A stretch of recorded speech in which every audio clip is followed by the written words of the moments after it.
मेरे प्यारे देशवासियों, नमस्कार। कोरोना की दूसरी वेव और दूसरी वेव से हम भारतवासियों की लड़ाई जारी है। दुनिया के अनेक देशों की तरह भारत भी इस लड़ाई के दौरान बहुत बड़ी पीड़ा से गुजरा है। हम में से कई लोगों ने अपने परिजनों को, अपने परिचितों को खोया है। ऐसे सभी परिवारों के साथ मेरी पूरी संवेदनाएं हैं। साथियों, बीते 100 वर्षों में आई ये सबसे बड़ी महामारी है, त्रासदी है। इस तरह की महामारी आधुनिक विश्व ने न देखी थी, न अनुभव की थी।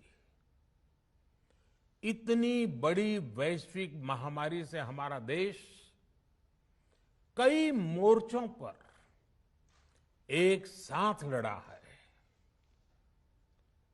कोविड अस्पताल बनाने से लेकर आईसीयू बेड्स की संख्या बढ़ानी हो, भारत में वेंटिलेटर बनाने से लेकर टेस्टिंग लैब्स का एक बहुत बड़ा नेटवर्क तैयार करना हो, कोविड से लड़ने के लिए बीते 1.25 साल में ही देश में एक नया हेल्थ इंफ्रास्ट्रक्चर तैयार किया गया है। सेकंड वेव के दौरान अप्रैल और मई के महीने में भारत में मेडिकल ऑक्सीजन की डिमांड अकल्पनीय रूप से बढ़ गई थी। भारत के इतिहास में कभी भी इतनी मात्रा में मेडिकल ऑक्सीजन की जरूरत कभी भी महसूस नहीं की गई। इस जरूरत को पूरा करने के लिए युद्ध स्तर पर काम किया गया। सरकार के सभी तंत्र लगे। ऑक्सीजन रेल चलाई गई, एयरफोर्स के विमानों को लगाया गया, नौसेना को लगाया गया। बहुत ही कम समय में लिक्विड मेडिकल ऑक्सीजन के प्रोडक्शन में 10 गुना से ज्यादा बढ़ाया गया। दुनिया के हर कोने से, जहां कहीं से भी जो कुछ भी उपलब्ध हो सकता था, उसको प्राप्त करने का भरसक प्रयास किया गया, लाया गया। इसी तरह जरूरी दवाओं के प्रोडक्शन को कई गुना बढ़ाया गया। विदेशों में जहां भी दवाइयां उपलब्ध हो, वहां से उन्हें लाने में कोई कोर कसर बाकी नहीं छोड़ी गई। साथियों, कोरोना जैसे अदृश्य और रूप बदलने वाले दुश्मन के खिलाफ लड़ाई में सबसे प्रभावी हथियार कोविड प्रोटोकॉल है। मास्क, 2 गज की दूरी और बाकी सारी सावधानियां, उसका पालन ही है। इस लड़ाई में वैक्सीन हमारे लिए सुरक्षा कवच की तरह है। आज पूरे विश्व में वैक्सीन के लिए जो मांग है, उसकी तुलना में उत्पादन करने वाले देश और वैक्सीन बनाने वाली कंपनियां बहुत कम है, इन्हीं गिनी हैं। कल्पना करिए कि अभी हमारे पास भारत में बनी वैक्सीन नहीं होती तो आज भारत जैसे विशाल देश में क्या होता। आप पिछले 50-60 साल का इतिहास देखेंगे तो पता चलेगा कि भारत को विदेशों से वैक्सीन प्राप्त करने में दशकों लग जाते थे। विदेशों में वैक्सीन का काम पूरा हो जाता था, तब भी हमारे देश में वैक्सीनेशन का काम शुरू भी नहीं हो पाता था। पोलियो की वैक्सीन हो, स्मॉल पॉक्स, जहां गांव में हम उसको चेचक कहते हैं, चेचक की वैक्सीन हो, हेपेटाइटिस बी की वैक्सीन हो, इनके लिए देशवासियों ने दशकों तक इंतजार किया था। जब 2014 में देशवासियों ने हमें सेवा का अवसर दिया, तो भारत में वैक्सीनेशन का कवरेज 2014 में भारत में वैक्सीनेशन का कवरेज सिर्फ 60% के आसपास था, 60% के आसपास था। और हमारी दृष्टि में ये बहुत चिंता की बात थी। जिस रफ्तार से भारत का टीकाकरण कार्यक्रम चल रहा था, उस रफ्तार से देश को 100% टीकाकरण कवरेज का लक्ष्य हासिल करने में करीब करीब 40 साल लग जाते हैं। हमने इस समस्या के समाधान के लिए मिशन इंद्रधनुष को लॉन्च किया। हमने तय किया कि मिशन इंद्रधनुष के माध्यम से युद्ध स्तर पर वैक्सीनेशन किया जाएगा और देश में जिसको भी वैक्सीनेशन की जरूरत है उसे वैक्सीन देने का प्रयास होगा। हमने मिशन मोड में काम किया और सिर्फ 5-6 साल में ही वैक्सीनेशन कवरेज 60% से बढ़कर 90% से भी ज्यादा हो गई। 60 से 90, यानी हमने वैक्सीनेशन की स्पीड भी बढ़ाई और दायरा भी बढ़ाया। हमने बच्चों को कई जानलेवा बीमारियों से बचाने के लिए कई नए टीकों का भी भारत के टीकाकरण अभियान का हिस्सा बना दिया। हमने इसलिए किया क्योंकि हमें हमारे देश के बच्चों की चिंता थी, गरीब की चिंता थी, गरीब के उन बच्चों की चिंता थी जिन्हें कभी टीका लग ही नहीं पाता था। हम 100% टीकाकरण कवरेज की तरफ बढ़ रहे थे कि कोरोना वायरस ने हमें घेर लिया। देश ही नहीं, दुनिया के सामने फिर पुरानी आशंकाएं घिरने लगी कि अब भारत कैसे इतनी बड़ी आबादी को बचा पाएगा। लेकिन साथियों, जब नीयत साफ होती है, नीति स्पष्ट होती है, निरंतर परिश्रम होता है, तो नतीजे भी मिलते हैं। हर आशंका को दरकिनार करके भारत ने 1 साल के भीतर ही एक नहीं बल्कि 2 made in India vaccine launch कर दी। हमारे देश ने, देश के वैज्ञानिकों ने ये दिखा दिया कि भारत बड़े बड़े देशों से पीछे नहीं है। आज जब मैं आपसे बात कर रहा हूं तो देश में 23 करोड़ से ज्यादा वैक्सीन की डोज दी जा चुकी है। 23 करोड़। साथियों, हमारे यहां कहा जाता है, विश्वासेन सिद्धिः, विश्वासेन सिद्धिः, अर्थात हमारे प्रयासों में हमें सफलता तब मिलती है जब हमें स्वयं पर विश्वास होता है। हमें पूरा विश्वास था कि हमारे वैज्ञानिक बहुत ही कम समय में वैक्सीन बनाने में सफलता हासिल कर लेंगे। इसी विश्वास के चलते जब हमारे वैज्ञानिक अपना रिसर्च वर्क कर ही रहे थे, तभी हमने लॉजिस्टिक्स और दूसरी तैयारियां शुरू कर दी थी। आप सब भली भांति जानते हैं कि पिछले साल यानी 1 साल पहले, पिछले साल अप्रैल में जब कोरोना के कुछ ही हजार केस थे, उसी समय वैक्सीन टास्क फोर्स का गठन कर दिया गया था।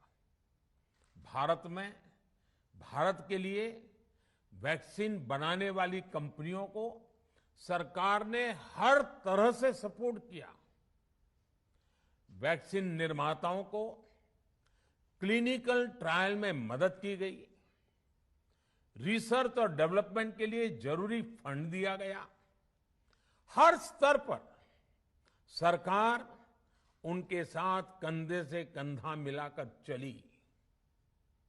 आत्मनिर्भर भारत पैकेज के तहत मिशन कोविड सुरक्षा के माध्यम से भी उन्हें हजारों करोड़ रुपए उपलब्ध कराए गए। पिछले काफी समय से देश लगातार जो प्रयास और परिश्रम कर रहा है, उससे आने वाले दिनों में वैक्सीन की सप्लाई और भी ज्यादा बढ़ने वाली है। आज देश में 7 कंपनियां विभिन्न प्रकार की वैक्सीन का प्रोडक्शन कर रही है। 3 और वैक्सीन का ट्रायल भी एडवांस स्टेज पे चल रहा है। वैक्सीन की उपलब्धता बढ़ाने के लिए दूसरे देशों की कंपनियों से भी वैक्सीन खरीदने की प्रक्रिया को तेज किया गया है। इधर हाल के दिनों में कुछ एक्सपर्ट्स द्वारा हमारे बच्चों को लेकर भी चिंता जताई गई है। इस दिशा में भी 2 वैक्सीन का ट्रायल तेजी से चल रहा है। इसके अलावा अभी देश में एक नेजल वैक्सीन पर भी रिसर्च जारी है। इसे सिरिंज से न देकर नाक में स्प्रे किया जाएगा। देश को अगर निकट भविष्य में इस वैक्सीन पर सफलता मिलती है, तो इससे भारत के वैक्सीन अभियान में और ज्यादा तेजी आएगी। साथियों, इतने कम समय में वैक्सीन बनाना अपने आप में पूरी मानवता के लिए बहुत बड़ी उपलब्धि है, लेकिन इसकी अपनी सीमाएं भी हैं। वैक्सीन बनने के बाद भी दुनिया के बहुत कम देशों में वैक्सीनेशन प्रारंभ हुआ और ज्यादातर समृद्ध देशों में ही शुरू हुआ। WHO ने वैक्सीनेशन को लेकर गाइडलाइंस दी। वैज्ञानिकों ने वैक्सीनेशन की रूपरेखा रखी और भारत ने भी जो अन्य देशों की बेस्ट प्रैक्टिसेस थी, विश्व स्वास्थ्य संगठन WHO के मानक थे, उसी आधार पर चरणबद्ध तरीके से वैक्सीनेशन करना तय किया।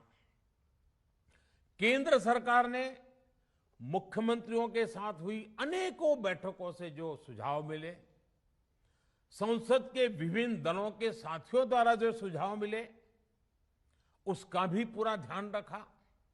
इसके बाद ही ये तय हुआ कि जिन्हें कोरोना से ज्यादा खतरा है, उन्हें प्राथमिकता दी जाएगी।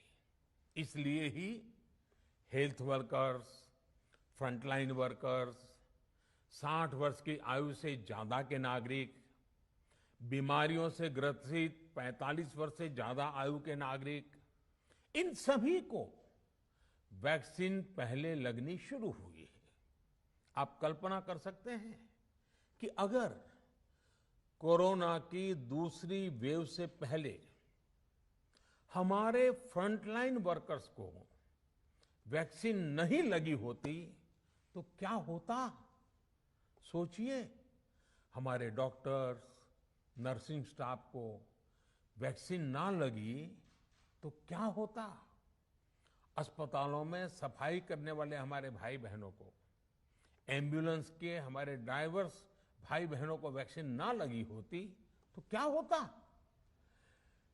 ज्यादा से ज्यादा हेल्थ वर्कर्स को वैक्सीनेशन होने की वजह से ही वो निश्चिंत होकर दूसरों की सेवा में लग पाए, लाखों देशवासियों का जीवन बचा पाए। लेकिन देश में कम होते कोरोना के मामलों के बीच केंद्र सरकार के सामने अलग अलग सुझाव भी आने लगे, भिन्न भिन्न मांगे होने लगी। पूछा जाने लगा, सब कुछ भारत सरकार ही क्यों तय कर रही है, राज्य सरकारों को छूट क्यों नहीं दी जा रही है, राज्य सरकारों को लॉकडाउन की छूट क्यों नहीं मिल रही है, one size does not fit all जैसी बातें भी कही गई। दलील ये दी गई कि संविधान में चूंकि हेल्थ, आरोग्य प्रमुख रूप से राज्य का विषय है, इसलिए अच्छा है कि सब राज्य ही करें। इसलिए इस दिशा में एक शुरुआत की गई। भारत सरकार ने एक बृहद गाइडलाइन बनाकर राज्यों को दी ताकि राज्य अपनी आवश्यकता और सुविधा के अनुसार काम कर सके। स्थानीय स्तर पर कोरोना कर्फ्यू लगाना हो, माइक्रो कंटेनमेंट जोन बनाना हो, इलाज से जुड़ी व्यवस्थाएं हो, भारत सरकार ने राज्यों की इन मांगों को स्वीकार किया। साथियों, इस साल 16 जनवरी से शुरू होकर अप्रैल महीने के अंत तक भारत का वैक्सीनेशन कार्यक्रम मुख्यतः केंद्र सरकार की देखरेख में ही चला। सभी को मुफ्त वैक्सीन लगाने के मार्ग पर देश आगे बढ़ रहा था। देश के नागरिक भी अनुशासन का पालन करते हुए अपनी बारी आने पर वैक्सीन लगवा रहे थे। इस बीच कई राज्य सरकारों ने फिर कहा कि वैक्सीन का काम डिसेंट्रलाइज किया जाए और राज्यों पर छोड़ दिया जाए। तरह तरह के स्वर उठे, जैसे कि वैक्सीनेशन के लिए एज ग्रुप क्यों बनाए गए। दूसरी तरफ किसी ने कहा कि उम्र की सीमा आखिर केंद्र सरकार ही क्यों तय करे। कुछ आवाजें तो ऐसी भी उठी कि बुजुर्गों का वैक्सीनेशन पहले क्यों हो रहा है। भांति भांति के दबाव भी बनाए गए। देश के मीडिया के एक वर्ग ने इसे कैंपेन के रूप में भी चलाया। साथियों, काफी चिंतन मनन के बाद इस बात पर सहमति बनी कि राज्य सरकारें अपनी तरफ से भी प्रयास करना चाहती हैं, तो भारत सरकार को क्यों इतराज हो और भारत सरकार इतराज क्यों करे। राज्यों की इस मांग को देखते हुए, उनके आग्रह को ध्यान में रखते हुए 16 जनवरी से जो व्यवस्था चली आ रही थी, उसमें प्रयोग के तौर पर एक बदलाव किया गया। हमने सोचा कि राज्य ये मांग कर रहे हैं, उनका उत्साह है, तो चलो भाई 25% का काम उन्हीं को सुपुर्द कर दिया जाए, उन्हीं को दे दिया जाए। स्वाभाविक है 1 मई से राज्यों को 25% काम उनके हवाले कर दिया गया। उसे पूरा करने के लिए उन्होंने अपने अपने तरीके से प्रयास भी किए। इतने बड़े काम में किस तरह की कठिनाइयां आती हैं, ये भी उनके ध्यान में आने लगा। उनको पता चला पूरी दुनिया में वैक्सीन की क्या स्थिति है, इसकी सच्चाई से भी राज्य परिचित हुए। और हमने देखा, एक तरफ मई में सेकेंड वेव, दूसरी तरफ वैक्सीन के लिए लोगों का बढ़ता रुझान, और तीसरी तरफ राज्य सरकारों की कठिनाइयां। मई में 2 सप्ताह बीतते बीतते कुछ राज्य खुले मन से ये कहने लगे कि पहले वाली व्यवस्था ही अच्छी थी। धीरे धीरे इसमें कई राज्य सरकारें जुड़ती चली गई।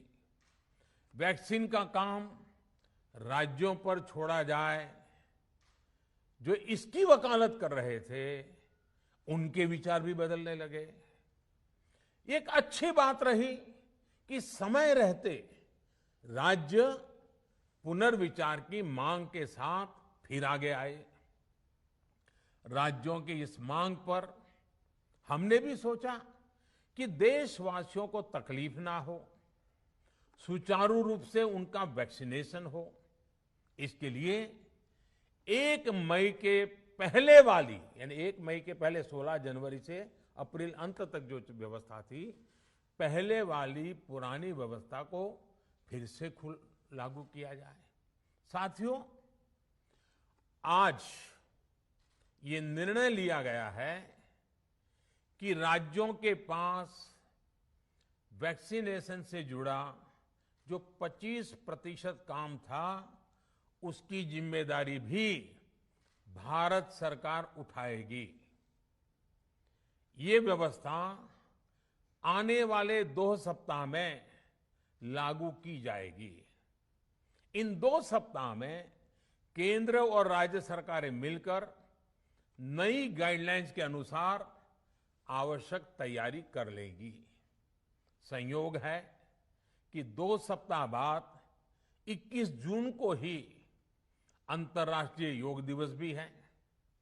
21 जून सोमवार से देश के हर राज्य में 18 वर्ष से ऊपर की उम्र के सभी नागरिकों के लिए भारत सरकार राज्यों को मुफ्त वैक्सीन मुहैया कराएगी।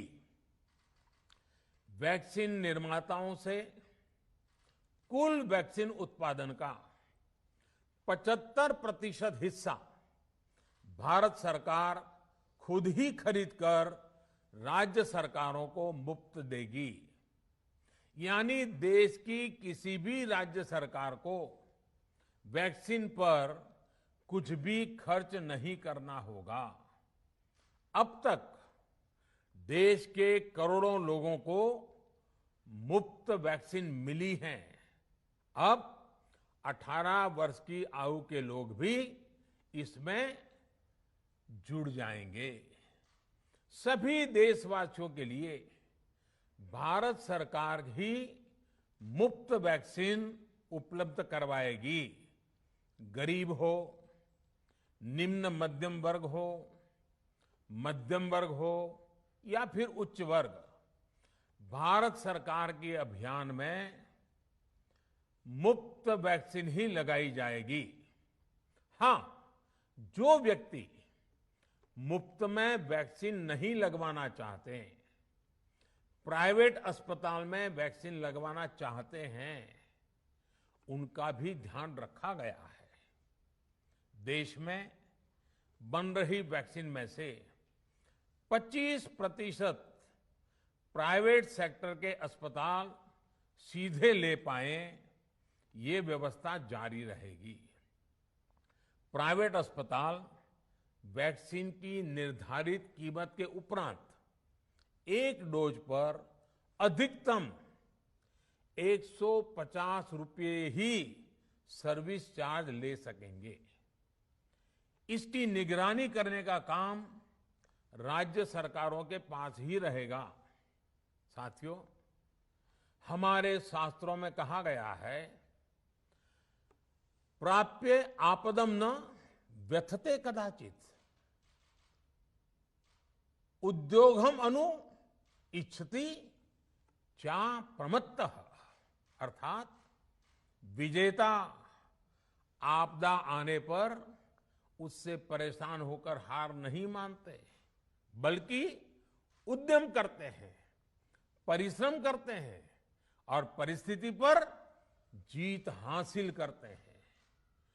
कोरोना से लड़ाई में 130 करोड़ से अधिक भारतीयों ने अभी तक की यात्रा आपसी सहयोग, दिन रात मेहनत करके तय की है। आगे भी हमारा रास्ता हमारे श्रम और सहयोग से ही मजबूत होगा। हम वैक्सीन प्राप्त करने की गति भी बढ़ाएंगे और वैक्सीनेशन अभियान को भी और गति देंगे। हमें याद रखना है कि भारत में वैक्सीनेशन की रफ्तार आज भी दुनिया में बहुत तेज है, अनेक विकसित देशों से भी तेज है। हमने जो टेक्नोलॉजी प्लेटफॉर्म बनाया है कोविन, उसकी भी पूरी दुनिया में चर्चा हो रही है। अनेक देशों ने भारत के इस प्लेटफॉर्म को इस्तेमाल करने में रुचि भी दिखाई है। हम सब देख रहे हैं कि वैक्सीन की एक एक डोज कितनी महत्वपूर्ण है। हर डोज से एक जिंदगी जुड़ी हुई है। केंद्र सरकार ने ये व्यवस्था भी बनाई है कि हर राज्य को कुछ सप्ताह पहले ही बता दिया जाएगा कि उसे कब कितनी डोज मिलने वाली है। मानवता के इस पवित्र कार्य में वाद विवाद और राजनीतिक छींटाकशी से ऐसी बातों को कोई भी अच्छा नहीं मानता है। वैक्सीन की उपलब्धता के अनुसार पूरे अनुशासन के साथ वैक्सीन लगती रहे, देश के हर नागरिक तक हम पहुंच सके, ये हर सरकार, हर जनप्रतिनिधि, हर प्रशासन की सामूहिक जिम्मेदारी है। प्रिय देशवासियों, टीकाकरण के अलावा आज एक और बड़े फैसले में, उस फैसले से मैं आपको अवगत कराना चाहता हूं। पिछले वर्ष जब कोरोना के कारण लॉकडाउन लगाना पड़ा था, तो प्रधानमंत्री गरीब कल्याण अन्न योजना के तहत 8 महीने तक 80 करोड़ से अधिक देशवासियों को मुफ्त राशन की व्यवस्था हमारे देश ने की थी। इस वर्ष भी दूसरी वेव के कारण मई और जून के लिए भी इस योजना का विस्तार किया गया था।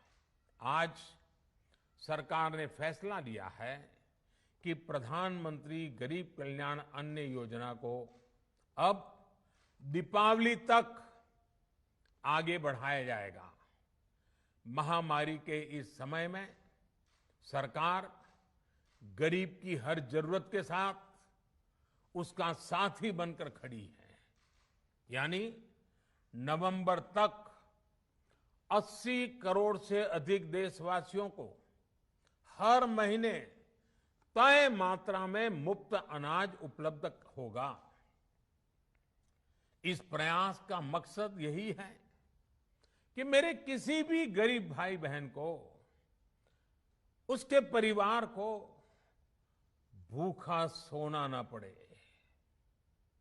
साथियों, देश में हो रहे इन प्रयासों के बीच कई क्षेत्रों से वैक्सीन को लेकर भ्रम और अफवाहों की जानकारी चिंता बढ़ाती है। ये चिंता भी मैं आपके सामने व्यक्त करना चाहता हूं। जब से भारत में वैक्सीन पर काम शुरू हुआ, तभी से कुछ लोगों द्वारा ऐसी बातें कही गई जिससे आम लोगों के मन में शंका पैदा हो। कोशिश ये भी हुई कि भारत के वैक्सीन निर्माताओं का हौसला पस्त पड़ जाए और उनके सामने अनेक प्रकार की बाधाएं आए। जब भारत की वैक्सीन आई तो अनेक माध्यमों से शंका आशंका को और बढ़ाया गया। वैक्सीन न लगवाने के लिए भांति भांति के तर्क प्रचारित किए गए। इन्हें भी देश देख रहा है। जो लोग वैक्सीन को लेकर आशंका पैदा कर रहे हैं, अफवाहें फैला रहे हैं, वो भोले भाले भाई बहनों के जीवन के साथ बहुत बड़ा खिलवाड़ कर रहे हैं। ऐसी अफवाहों से सतर्क रहने की जरूरत है।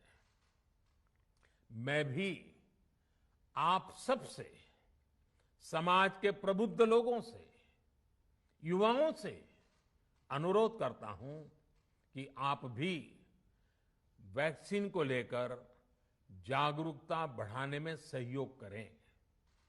अभी कई जगहों पर कोरोना कर्फ्यू में ढील दी जा रही है, लेकिन इसका मतलब ये नहीं कि हमारे बीच से कोरोना चला गया है। हमें सावधान भी रहना है और कोरोना से बचाव के नियमों का भी सख्ती से पालन करते रहना है। मुझे पूरा विश्वास है हम सब कोरोना से इस जंग में जीतेंगे। भारत कोरोना से जीतेगा। इन्हीं शुभकामनाओं के साथ आप सभी देशवासियों का बहुत